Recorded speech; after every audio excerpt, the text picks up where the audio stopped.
Indian red cross സൊസൈറ്റിയുടെ നേതൃത്വത്തിൽ കരുനാഗപ്പള്ളിയിൽ പോഷകാഹാര കിറ്റുകൾ വിതരണം ചെയ്തു. ക്ഷയരോഗികൾക്ക് തുടർച്ചയായി 6 മാസം പോഷകാഹാരം നൽകുന്നതിന്റെ ഭാഗമായാണ് പോഷകാഹാര കിറ്റുകൾ വിതരണം ചെയ്തത്. ക്ഷയരോഗികൾക്ക് 6 മാസം തുടർച്ചയായി പോഷകാഹാരം നൽകുന്നതിന്റെ ഭാഗമായുള്ള 3ാം ഗഡു വിതരണമാണ് നടത്തിയത്. CR മഹേഷ് MLA പോഷകാഹാര കിറ്റുകളുടെ വിതരണം നിർവഹിച്ചു. തഹസീൽദാർ R സുശീല മുഖ്യപ്രഭാഷണം നടത്തി. D സുമംഗല അധ്യക്ഷത വഹിച്ചു.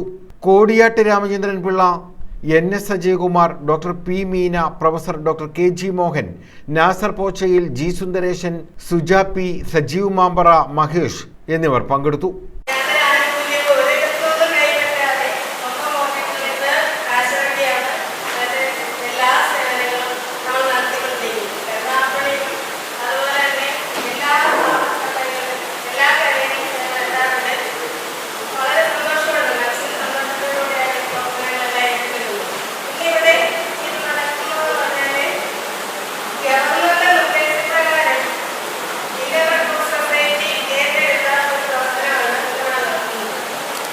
പുതുതായി ചുമതലയേറ്റ തഹസീൽദാർ R സുശീലയെ ആദരിച്ചു.